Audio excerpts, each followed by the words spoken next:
So what about the fascinating world of the over-editing photographers? You know the ones I'm talking about, those brave souls who spend truckloads of money on the latest and greatest shiny photographic gear, only to transform their photos into something completely and utterly unrecognizable by using AI and editing presets. Ah, the sweet smell of credit card debt. No one needs financial stability when you can capture amazing memories with that ridiculously expensive camera.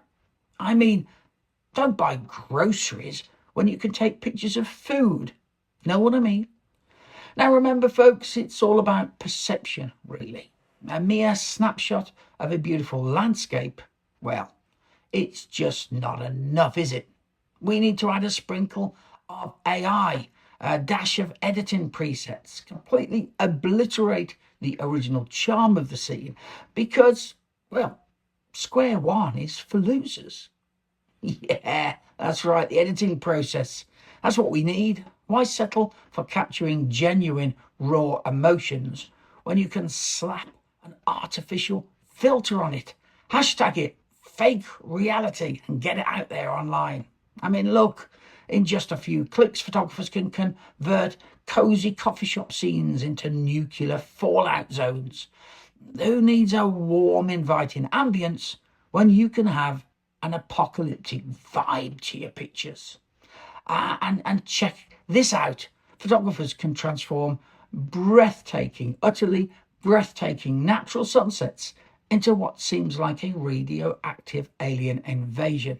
Forget vibrant colours and natural beauty. Nah, UFOs are the future. That's what we want to capture.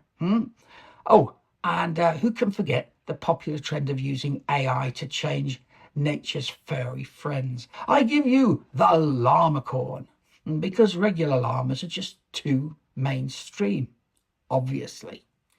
Now, let's not forget that some photographers even go the extra mile. Yeah, they do. Recklessly mixing all sorts of confusing editing presets together. Yeah, more than one. It's like splattering paint on a canvas and hoping that somehow it turns into a Picasso. Congratulations to you, my dear photographers. You are extra special. You have managed to take something as beautiful and natural as photography and turn it into a surreal, psychedelic trip into the digital unknown. And to you, I say bravo, truly bravo. So there you have it, folks, the incredible journey photographers take to spend a fortune on absolutely state-of-the-art, top-notch gear and then transform their photos into a visual explosion of confusion. I mean, you don't need authenticity anymore, do you? Not when you can have wild, whimsical edits that make your eyes question reality itself. So remember to embrace the absurdity. Yeah, go on, snap away. Let AI do all the talking. No skill required. Now, this is your sarcastic photographer-in-chief signing off. Oh, and if you do find my dulcet tones slightly irritating, then you know what to do. Hit the like button. Yeah, that'll learn him. Nearly couldn't say that. And if a full 7 days is too long to wait to get your next fix of Philips Vizog, then click on this next video here and continue the photography hullabaloo.